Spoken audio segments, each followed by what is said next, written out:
Hi friends, இன்றைக்கி இட்லி தோசைக்கு அருமையான ஒரு சைட் டிஷ் செய்ய போகிறோம். தக்காளி சட்னி தான். 4 பெரிய வெங்காயம், 5 தக்காளி, ஒரு கைப்பிடி அளவு புதினா, ஒரு கைப்பிடி அளவு கொத்தமல்லி, காரத்துக்கு ஏற்ற மாதிரி நீங்கள் காஞ்ச மிளகா எடுத்துக்கோங்க. நான் 2 மிளகா எடுத்திருக்கேன். அரை நெல்லிக்காய் சைஸ் அளவுக்கு புளி எடுத்திருக்கேன். இப்போ எப்படி செய்கிறதுன்னு பார்ப்போம். சட்டி சூடாயிடுச்சு. தேவையான அளவு எண்ணெய் சேர்த்துக்கோங்க.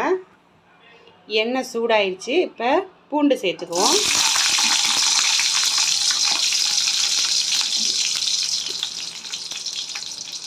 அடுத்து காஞ்ச மிளகாய் சேர்த்துக்கலாம். அடுத்து கட் பண்ணி வச்சுருக்க வெங்காயத்தை சேர்த்துக்கலாம்.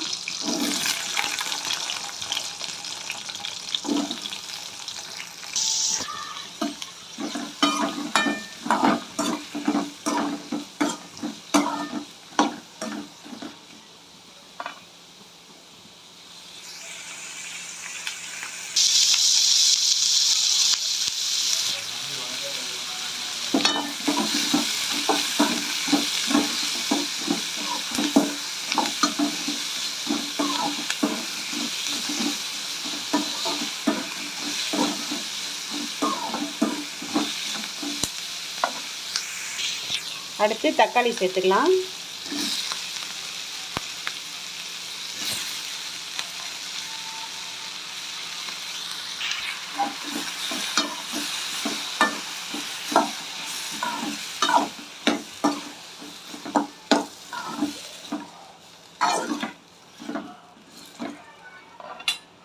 அடுத்து கொத்தமல்லி புதினா ரெண்டையுமே சேர்த்துக்குவோம்.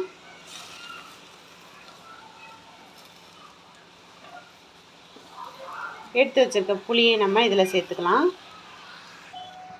தேவையான அளவு உப்பு சேர்த்துக்கோங்க. நான் கல் உப்பு தான் சேர்த்துக்கிறேன். இப்போ எல்லாத்தையும் ஒன்றா மிக்ஸ் பண்ணிக்குவோம்.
தக்காளி வெங்காயம் நல்லா வதங்கிடுச்சு.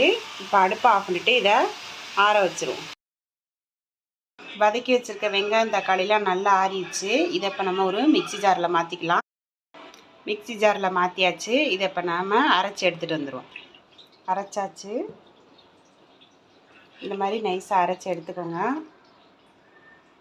உப்பு காரம் எல்லாம் பார்த்துக்கோங்க. நான் இந்த மாதிரி ஒரு பவுலில் மாற்றிக்கிட்டேன்.